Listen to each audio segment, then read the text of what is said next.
Gustavo, Buen día, ¿cómo anda? ¿cómo estás? ¿Todo bien? Muy bien. Bien, acá estaba escuchando la entrevista Rosselli. que le estaban haciendo sobre el RI, es impresionante, Ujú. Sí, es increíble. sí, Marco Rosselli. Estábamos presentando un libro. ¿No será que estabas escuchando otra transmisión de otro día? Puede ser, ¿eh? Puede ser. Porque estaba en Sí, una radio lateral. Sí, sí, Gustavo Atencio estaba escuchando, evidentemente le estaba sí, escuchando el pasado. sí, porque, claro, sí. No hay problema, no hay problema. Estábamos hablando con Marco Rosselli, sobre el... No sé por qué, porque había empezado bien, claro, sí, ahora entiendo por qué te mandé el mensaje de 3 de mayo. Ajá, claro, bien. Eh, Gustavo, tenemos agenda, otra vez se nos llenó de temas, ¿cómo es la agenda de este capítulo, de este segmento? Sí, porque vos sabés que la BBC, la cadena estatal de Gran Bretaña, y digo estatal porque justamente este tipo, Javier Milei, está destruyendo los medios públicos y tiene una entrevista con la cadena BBC, que es la radio, la cadena de televisión, radio y medios de Gran Bretaña, que es una de las más prestigiosas del mundo. Y este estúpido, perdón, con perdón de no ofender a los demás estúpidos, está destruyendo los medios públicos en lugar de prestigiarlos. Pero claro, ¿qué pasó en esta entrevista? No sé si ustedes vieron algunos fragmentos, si el público lo pudo haber visto, yo creo que se difundió en muchos lados, lo descolocado que queda este tipo cuando le repreguntan, cuando le hacen preguntas en serio, cuando no le chupan la media, como cuando va a La Nación Más, que está con Majul o con alguno de esos payasos que se disfrazan de periodistas. Entonces se enoja, se descoloca, no sabe qué decir, porque está acostumbrado a que él diga cualquier estupidez y los demás le digan, sí señor, sí. Bueno, ahí hasta la entrevistadora, Ione Wells, se sorprendió por la admiración de Javier Milei hacia Margaret Thatcher, ¿no? Una de las cosas que a mí me parece que ya más debería ser el empujón para hacerle un juicio político por incumplimiento de los deberes de funcionario público y por no respetar el mandato constitucional de bregar por la soberanía argentina sobre las Islas Malvinas, está en esta entrevista. El tipo ya fundamenta su juicio político y su destitución por ser incluso más británico que los británicos. Cuando dijo las Islas Malvinas están actualmente en manos británicas, sin cuestionar eso, ya da pie a que estamos teniendo a un traidor en la Casa Rosada, a un verdadero traidor a la patria. Cuando le preguntaron por la visita del canciller británico David Cameron a las Islas Malvinas, él dijo que sí, ese territorio está ahora en manos del Reino Unido, no es una provocación, está en su derecho de visitar las Islas Malvinas, porque está en manos de ellos. Es impresionante. Y después, algo que uno no, obviamente no sabía, pero esto lo reveló un diario, una cadena de televisión y una periodista británica, que Milei tiene en su despacho una mesa con un montón de retratos de Margaret Thatcher, como si fuera un altar, una mesa de exhibición con algunos recuerdos sobre Margaret Thatcher. A ver, él en un momento dice, ¿y cuál es el problema que yo admire a Margaret Thatcher, a Ronald Reagan, a Winston Churchill? La diferencia está en que Margaret Thatcher cometió un crimen de guerra al hundir el crucero Ara General Belgrano fuera de la línea de exclusión que se había planteado en la Guerra de las Malvinas. En ese hundimiento del Ara General Belgrano fue cuando se produjo la mayor cantidad de muertos argentinos en la guerra. Por lo tanto, no es solamente una afinidad política, está siendo cómplice de un homicidio de guerra, de un crimen de guerra, no es... bueno, a mí me gusta, ¿y cuál es el problema que a mí me gusta? Es Que sos nunca... el presidente Crimen de guerra que nunca pagó Margaret Thatcher y aún así, habiéndolo pagado, si hubiera sido condenada, también sería cuestionable y repudiable la posición de Javier Milei. Al contrario, si hubiera sido condenada, en este momento él estaría haciendo apología de delito, claro, ¿no? Como esto también, no importa, eso ya sería derivarnos demasiado, pero hay un cuestionamiento al juicio que se llevó contra Chocobar por la muerte de Pablo Cucón, y ya salieron Patricia Bullrich y Javier Milei como diciendo, vieron que teníamos razón, que no es eso, al contrario, están diciendo que el juicio estuvo mal hecho y que habría que hacerlo de nuevo porque no se tuvieron en cuenta algunas pruebas para hacerle esa condena tan leve a alguien que fue un asesino como Luis Chocobar. Bueno, dejemos de lado eso, lo trataremos en otro momento. Pero la cuestión acá es que estamos teniendo a un presidente argentino con un mandato de una cláusula transitoria de la reforma constitucional del 94, donde todos los mandatarios tienen que hacer algo en favor de recuperar las islas y de reivindicar la soberanía, y tenemos un presidente que dice que admira a Margaret Thatcher y que le parece muy bien que David Cameron haya ido a visitar las islas porque es su territorio y está en todo su derecho. Eso ya me parece que es el momento más álgido de esta entrevista, donde hasta la periodista británica se sorprende por ese altar a Margaret Thatcher. Él puede, porque aparte, algún qué sé yo, oyente desprevenido, a los que no saludé, buen día a toda la audiencia de Con Fundamento Criollo por Radio Lateral Posadas, capaz que desprevenido dice, bueno, ¿cuál es el problema? Yo quiero a Menotti, yo quiero a Bilardo. El problema es que las preferencias personales quedan desdibujadas o quedan en segundo plano cuando alguien asume la presidencia de un país. El tipo ya no es ese loquito que podía decir cualquier cosa, sino que es el presidente del país. Por lo tanto, sus preferencias personales se las tiene que guardar en el bolsillo y empezar a bregar por los intereses del país, cosa que no está haciendo y que no tiene pretensiones de hacer. Bueno, otro momento muy difícil de la entrevista en donde muestra realmente la calaña de persona que tenemos en la Casa Rosada, es cuando le pregunta la periodista sobre el tema de la jubilada. El caso de una jubilada que entre lágrimas aseguró que el ajuste lo están pagando los sectores más vulnerables y no la pretendida casta. El presidente, la periodista le pregunta, ¿y qué le diría a ella? Bueno, la verdad es que eso es falso, que el ajuste más grande lo está pagando la corporación política. Sigue insistiendo en esa verdadera falacia, porque yo no estoy viendo a políticos pobres, a políticos que están mendigando por la calle porque no les alcanza la dieta. No estoy viendo políticos que están desesperados por recuperar su patrimonio.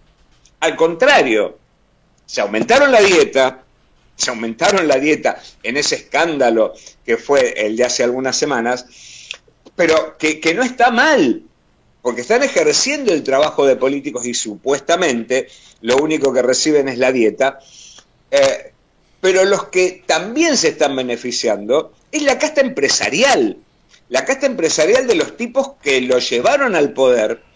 Ahora se entrevistó con Elon Musk, que apareció con la fotito esa de los pulgares arriba y esa cara de chiflado que ponen siempre cuando se quiere hacer el chiflado, y son los principales beneficiados con la ley Bases que aprobó diputados la semana pasada. Otro escándalo, ¿no? Después podemos hablar de ese tema. Sí.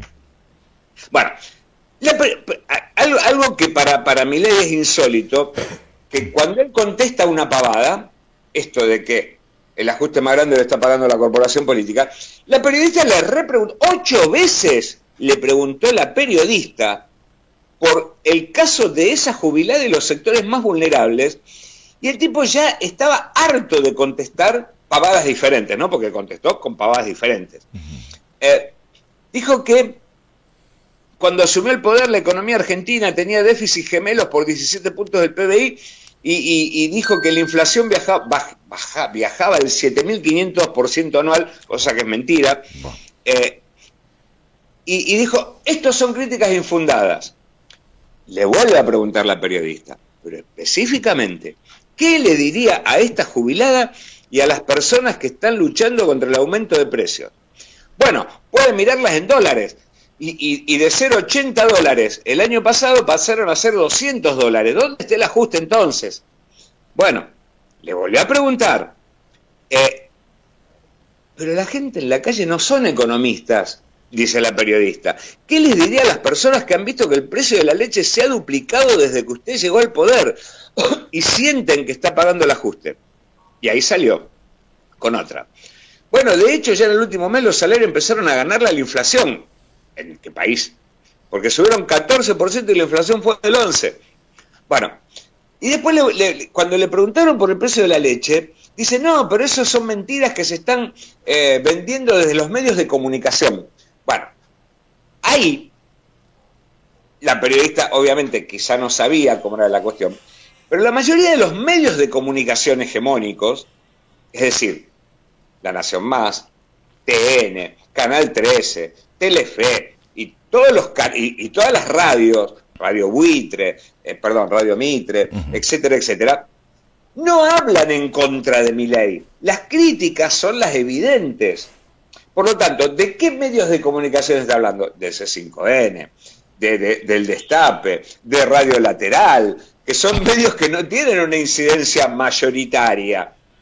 Pero evidentemente el tipo está lejos de la realidad. Es un alienado intelectual y también un alienado afectivo, porque no tiene la posibilidad de empatizar con alguien que tiene problemas. Como tampoco la tienen los diputados que votaron a favor de la ley Bases, ¿no? Evidentemente, cuando están castigando a los jubilados que no tuvieron todos sus aportes y beneficiando a los empresarios que se quedaron con esos aportes, evidentemente también son inhumanos.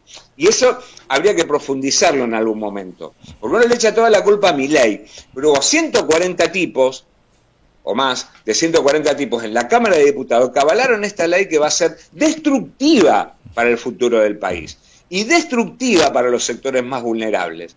En los 200 artículos que tiene esa ley, ese engendro, no hay una sola medida que beneficie a los que están siendo afectados por el ajuste de Milei. Gustavo. Y ya no es Milei, son los diputados los que votaron en complicidad por este mamotreto. Sí, no, quería hacer una pausa. Acá tenemos cuatro legisladores que quizá algunos van a decir que nos repetimos un poco, pero creo que hay que mantener la memoria activa. Yamila Ruiz, Carlos Fernández, Alberto Arrúa y Daniel Bancic, el Colo Bancic. Estos 4 legisladores, ni hablar de los legisladores misioneros que tenemos del PRO y de la Libertad Avanza y no sé qué. Estos fueron con Sergio Massa, con la boleta de Sergio Massa, son del oficialismo de la provincia. Llegaron al Congreso y pegaron el salto y le están votando todo a Javier Milei. Quiero recordarlo, porque bien haces en marcar que los diputados, más allá de las locuras de Javier Milei, no podría hacer nada sin este grado de complicidad, porque estos 4 legisladores que fueron con Sergio Massa en la boleta están entregando a los misioneros y también a los argentinos en su conjunto. Desde la provincia de Misiones están causando el mismo daño en cualquier rincón del país con ese voto. Pero además hay una cuestión, esta excusa de decir, le queremos dar herramientas al gobierno, papá. Bueno, está bien, uno puede decir, yo te doy un martillo, vos podés usar el martillo para clavar un clavo y asegurar un mueble o para partirle la cabeza a alguien. Está bien, esos son diferentes usos de una herramienta. Ahora, la herramienta que le están dando a Milei no puede tener de ninguna manera un uso beneficioso. Al contrario, le están dando un martillo que solo sirve para partir cabezas. Esa es la herramienta y sabiendo que lo están haciendo, y sabiendo que le dan herramientas destructivas a un tipo que es inestable, a un tipo que es destructivo, a alguien que está a favor de Margaret Thatcher, a alguien que está a favor de la ocupación británica de las Islas Malvinas. Es decir, le están dando una herramienta destructiva a alguien que es psicológicamente o psiquiátricamente un criminal. Esa es la irresponsabilidad no solamente de aquellos diputados que ganaron su banca por Unión por la Patria, sino también a los mismos PRO, a los radicales, a Margarita Stolbizer, a todos los que apoyaron, a pesar de decir que la ley no les gustaba. Pero me cachis, ¿cómo van a hacer eso? ¿Cómo van a hacer eso? Es una irresponsabilidad enorme. Y de una vez por todas, ya que tantas veces se hablan de los políticos, bueno, con nombre y apellido, estos tipos también son tan traidores a la patria como lo es Javier Milei.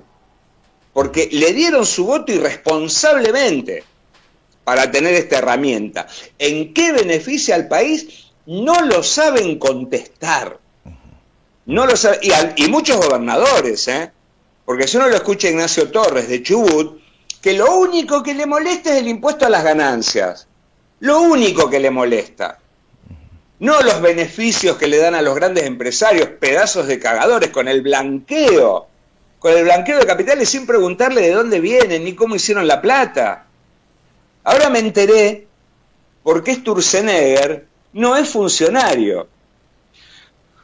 Porque dentro de la ley bases, con ese blanqueo, los funcionarios que están en actividad o que tuvieron actividad como funcionarios en los últimos 5 años no pueden blanquear. Los que tienen actividad mayor a 5 años, como en el caso de Sturzenegger, que fue funcionario del gobierno Macri, sí pueden blanquear. Sturzenegger está esperando que salga la ley de blanqueo para blanquear toda la guita que se afanó del país, para después poder blanquearlo y después sí ser funcionario, si quiere. Esos son chantas. Un tipo que debería estar preso está especulando con una ley para blanquear lo que nos robó. Porque nos robó, igual que Caputo. Bueno, Caputo no puede porque es funcionario actual, pero no le importa blanquear. Sí, y también hay que recordar que Sturzenegger es el mafioso que estuvo junto a Domingo Cavallo entregando al país con el megacanje, ¿no? El gobierno de Fernando de la Rúa, causa que finalmente la justicia terminó entregándola. Proscribió la causa cuando debería ser imprescriptible. Y debería estar preso también por esa razón, Federico Sturzenegger. Por la Sturzenegger. deuda de Macri. Exacto. Es realmente ahí tenemos esa cuestión de que los que no pagan ningún tipo de costo, ni político ni judicial, son los que mayor daño nos hacen. Este tipo de personajes como Sturzenegger, autor del DNU y autor de la ley bases, o por lo menos compilador, no paga nunca las consecuencias. No paga nunca. ¿Cómo vamos a salir de este embrollo en que estamos metidos desde hace 10 años por lo menos, con un sistema judicial que es absolutamente cómplice también de esto, con diputados que son cómplices también de esta destrucción, con personajes como Sturzenegger, como Cavallo, como Duhovne, como Pratgay ayer hablando en contra del modelo de Milei? Por favor, no somos tan ingenuos. Bueno, en fin. Dios mío. Estaba pensando que, claro, vos hoy en Argentina, si te robás una lata de durazno en almíbar, bueno, probablemente te detenga la policía, vas a la comisaría, viste, te tendrán encerrado un tiempo, qué sé yo. Te robás un auto, bueno, ya es un poquito más peligroso. Vas, según el código, vas un tiempo más, ¿no? Si robás a mano armada y entras a un banco y te llevas los fondos que tiene ese banco, bueno, es muchísimo más grave y la pena está pensada para que estés 12 años, 15 años, según la defensa que puedas hacer. Ahora, ¿cuánto robó Sturzenegger? ¿Y qué hay? ¿Cómo está tipificada los delitos, los ilícitos que ha cometido Sturzenegger? Es increíble cómo la justicia no atrapa a estos tipos. No, es que hay una construcción para decir que los únicos delincuentes que hay en el país son los peronistas, los líderes de movimientos sociales, los sindicalistas, pero no estos tipos que están inmaculados. Vos fíjate, un hecho reciente. El presidente de la Cámara de Diputados, Martín Menem, vendió el patrimonio automovilístico de la Cámara de Diputados, que son autos de alta gama, autos elegantes, coches blindados, al tercio de su valor. Al tercio de su valor. Coches que estaban valuados en $24.000, los vendió a 8.000, los remató. Fíjate si hubiera sido un peronista que hubiera hecho eso. Oh. Fíjate si un peronista hubiera rematado los bienes del Estado de esa manera tan impune. ¿No estarían viendo quién los compró si hubiera habido connivencia para vender tan baratos coches caros? No, no pasa nada. Es más, nadie se debe haber enterado de esto. Entonces, lo que dice Javier Milei con los medios de comunicación, sí, es verdad que los medios de comunicación tienen la culpa de que tengamos a un impresentable y esta manga de delincuentes libres, vivitos y coleando. Porque los medios de comunicación construyeron que los únicos culpables de todo son los kirchneristas. No cualquier peronista, sino los kirchneristas.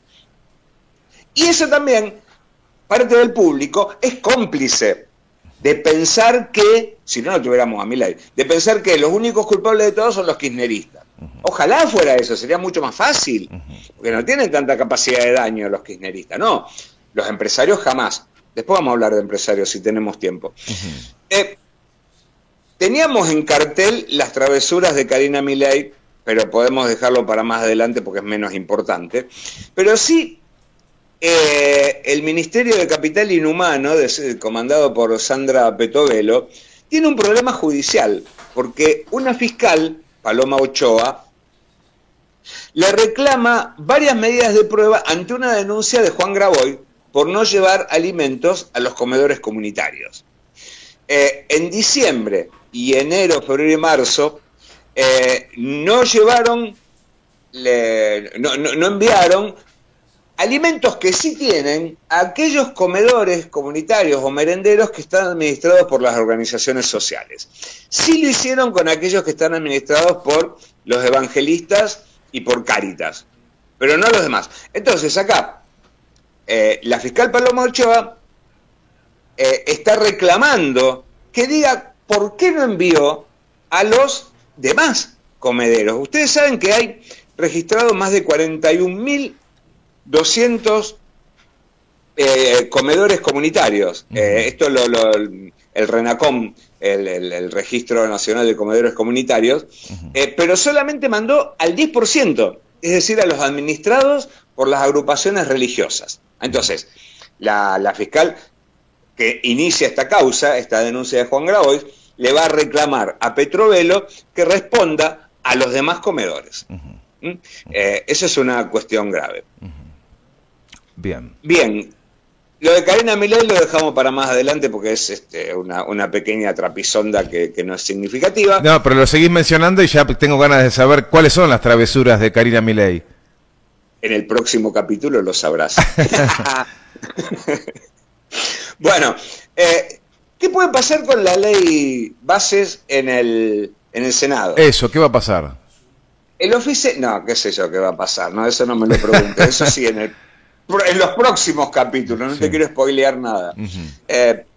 Digamos, lo óptimo sería que directamente se lo rechace. Sí. El gobierno, el oficialismo, tiene las pretensiones de hacer un tratamiento en comisiones de la ley base casi express y pretende firmar el dictamen el jueves 9, que es el día del paro general, porque está apurado, no le dan los tiempos, porque el 25 de mayo es la famosa payasada que programó Milei en Córdoba. Algunos se preguntará por qué el pacto del 25 de mayo se va a realizar en Córdoba. ¿Saben por qué? Y porque su perrito era de Córdoba. Exactamente. Sí. El único motivo, porque lo podrían haber hecho en San Nicolás, porque ahí salió el acuerdo de San Nicolás de la Constitución. Hay lugares históricos, pero en Córdoba nunca pasó nada importante a nivel nacional, salvo el nacimiento de Conan. El nacimiento de Conan es lo que hace que Milei haga el pacto de mayo en Córdoba. ¿En manos de quién estamos? ¿En manos de quién estamos? Esto una señal de advertencia a los senadores, tanto los opositores más o menos de verdad, como los de Unión por la Patria, y los opositores de mentirita, como los del PRO, y los radicales, que son los más tortilleros, perdón, que son más las tortillas que se dan vuelta cada rato, claro. tener en cuenta que estamos en manos de un chiflado, de un tipo que pone el nacimiento de un perro para una fecha patria que él pretende que sea el pacto del 25 de mayo. Bueno, el 9 se va a tratar, o se va a hacer un dictamen en comisiones de la ley bases, y pretenden que el 16 ya esté tratado en el recinto y que sea aprobada o rechazada o modificada. Como no le van a dar los tiempos para el 25 de mayo, ya dijeron que el pacto del 25 de mayo se hace o no con la ley base. No importa que la ley base no esté aprobada. Por lo tanto, es una muestra de qué poco le importa la ley bases, porque de última, cualquier cosa que haga o que quiera hacer, lo va a hacer por decreto, como hizo con el decreto de necesidad y urgencia del 28 de diciembre. Todavía está en vigencia, y también la complicidad de la Corte Suprema de Justicia, que tendría que haberlo declarado inconstitucional al día siguiente, sigue estando en funcionamiento, con todos los despelotes que está causando, por ejemplo, con las prepagas, por ejemplo, con el desmantelamiento de las empresas públicas y con un montón de otras cosas. Es decir, esto que decíamos de que no es Milei solamente el responsable de todo esto, sino que hay muchos cómplices, es para tenerlo en cuenta a futuro, en el momento de pensar en las responsabilidades. Milei puede ser el fusible, pero detrás de ese fusible hay todo un cableado que hace cortocircuito por todos lados. Bien, aparentemente puede haber una complejidad para el oficialismo, salvo que los senadores de Unión por la Patria empiecen a darse vuelta por presión de los gobernadores. Esto que decían, ¿te acordás del látigo y chequera cuando era presidenta Cristina, que era el látigo y la chequera cada vez que Cristina trataba de hacer un acuerdo con algún gobernador? Acá no, nadie habla del látigo y chequera con este tipo que sí verdaderamente está usando el látigo y chequera.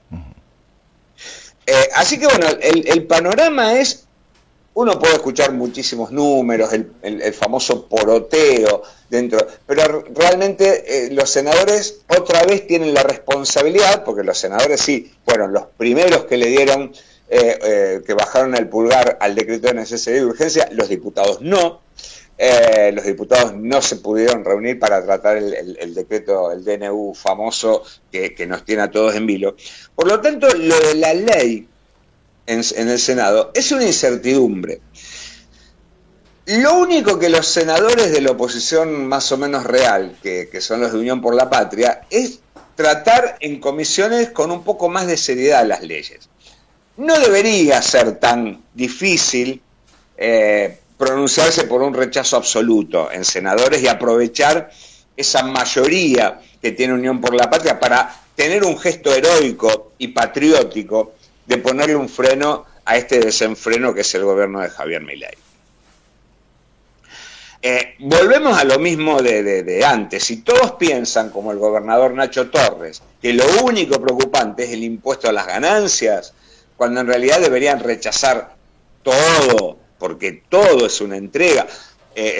Para mí lo del RIGI es como una claudicación absoluta a todo lo que estuvimos defendiendo en estos 200 y pico de años de historia. Perdón, pero Nacho Torres no había adelantado que sus senadores iban a votar en contra de la ley bases.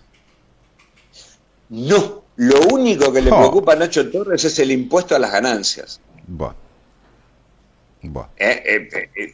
O sea, ese es el peligro que estamos teniendo, que los gobernadores a lo mejor acuciados por sus cuentas, amenazados, y ahora vamos a esto de las amenazas. Pero me lo habían vendido a Nacho Torres como un revolucionario que se le paró de manos a Javier Milei, ¿te acordás?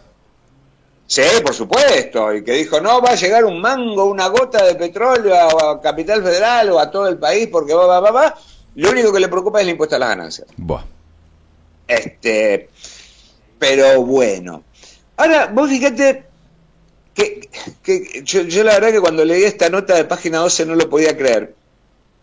Hicieron los periodistas de Página 12 hicieron un sondeo por un grupo de empresarios, muchos de ellos grandes empresarios, los de la UIA, y admiten que están viviendo la peor crisis de la historia. Tanto las cámaras industriales, las de construcción y las de comercio, no los chiquititos, no las pequeñas y medianas empresas, sino grandes empresarios, pero que tienen un temor reverencial por la manera en que Javier Milei ejerce el poder. No sabemos qué hacer, dicen. Levantás la cabeza y te la cortan como le pasó a Velocopit, el de Swiss Medical, que lo demonizaron durante toda una semana como si él hubiera sido el único que aumentó la cuota de las prepagas. Hasta el mismo Funes de Rioja, que es el presidente de la Unión Industrial Argentina, dijo que hay una psicosis total. Nadie quiere hablar. Hay carpetas para todos. Estamos hablando de empresarios como Roggio, Shediac, Supercemento, Robela, Carranza y Panedile, empresas grandes. Salvo Paolo Roca, de Techín, que es la única que conservó una sola obra grande, los demás empresarios de la construcción, por ejemplo, están en crisis. Ni hablemos de los que tienen que ver con comercio. Funes de Rioja, que estuvo hace un par de semanas reunido con Javier Milei durante 2 horas, le planteó las preocupaciones de empresarios como Techín, como Arcor, como Ledesma, pero no pueden criticar al gobierno, porque tienen que salir a decir que a pesar de la crisis que están viviendo estos multimillonarios, tienen que decir públicamente que ven una luz al final del túnel, si no les bajan el pulgar. Si no le bajan el pulgar. Incluso con respecto a la reforma laboral. Muchos empresarios saben que la reforma laboral puede ser un aliciente temporal, de que van a tener una especie de 2 o 3 meses de bonanza porque despiden laburantes y después van a poder contratar de forma barata, pero saben que la destrucción del mercado interno los hunden, porque no tienen esa capacidad de exportación tal como se piensa en gran parte muchos de los pequeños, medianos y grandecitos empresarios.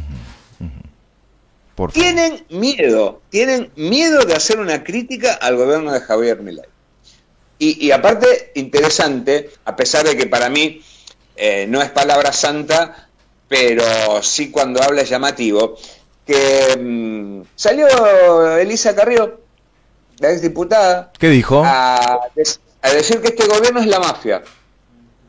A decir que este gobierno es la mafia que amenaza y que tiene una inteligencia tal sobre muchos personajes que sabe por dónde golpear. ¿Pero cómo votó su bloque? La coalición cívica, que se separó del bloque federal de Pichetto, votó a favor. Y va. Entonces, ¿qué aprobó a la mafia? Por eso. Son los que ponen los huevos en una canasta, pero chillan por otro lado como los teros, o algo así. Son pajarracos igual. Sí. Buitres, halcones, palomas y teros. Gustavo, se nos esfumó el tiempo. No me dejes sin saber cuáles son las travesuras de Karina Milei. No, bueno, te adelanto una cosita. Resulta que un consorcio de periodistas que está conformado por periodistas de La Nación también, La Nación y Diario.ar, descubrieron que Karina Milei tuvo hace un par de años una sociedad en Miami que adquirió 4 propiedades por el valor de $2,7 millones, 2 años antes de que asumiera la Secretaría de la Presidencia. Esto es una sociedad conformada por Karina Milei, el padre y la madre de Karina Milei. Javier Milei no tiene nada que ver porque ya entonces era diputado. Lo adquirieron a través de un crédito. Como no pudieron pagar ese crédito, vendieron las propiedades. Pero cuando Karina Milei asume como secretaria de la Presidencia, Obviamente, si vendieron las propiedades, la plata esa tiene que estar en algún lado. Pero Karina Milei, cuando presentó su declaración jurada antes de asumir, solo dijo que tenía una pequeña casita de más o menos unos 4.000, de 150 metros cuadrados, por un valor de 4.000 y pico de dólares, o $40.000 más o menos. Así que hay plata que no se sabe dónde está. Y eso es lo que denuncia. No sé, a ver, esta denuncia hecha por periodistas de La Nación, del diario La Nación y de Diario.ar, puede llegar a la Oficina Anticorrupción, porque Karina Milei fue la funcionaria que en su declaración jurada es la más pobre, es la que menos cosas tiene. Por lo tanto, es llamativo. Tremendo, tremendo es todo lo que está pasando, Gustavo. Bueno, extensa columna, pero necesaria para ponerle el cascabel al gato con tantas cosas que estamos pasando. Y te va a volver a pasar. El gato está vivito y coleando, Mati. Sí, se va ahora a un torneo de bridge. Tal cual. Escúchame. Ese gato también le faltan muchos cascabeles. Sí, nos va a quedar viejo el viernes volver a conversar con lo que va a decir esta tarde Cristina. A las 19:30 va a estar hablando en la sede del Instituto Patria. Pero no importa. Sí, va a inaugurar el Salón de las Mujeres que cerraron en la Casa Rosada. Bien. Bueno, Gustavo, nos reencontramos. Te agradecemos mucho. Muchas gracias por la paciencia. No, al contrario, un honor. Te mandamos un fuerte abrazo. Abrazote, nos vemos. Chau, Ronnie, chau, audiencia de radio, de Radio Lateral, en Confundamento Criollo. Ahí nos está. Vemos el viernes. Abrazo grande, hasta pronto. Chau. Paro de por medio, ¿no? ¿Cómo? Paro de por medio. Paro de por medio. Claro. Bueno, viste que se va acumulando. Ya tenemos agenda para el viernes. Fíjate vos, ni siquiera arrancamos los días intermedios y ya tenés la agenda. Bueno, dale, abrazo grande, Gustavo, gracias. Hasta luego, nos vemos, gracias. Gustavo Rosa, nuestro querido amigo Gustavo Rosa, haciendo esta columna de Panorama Político.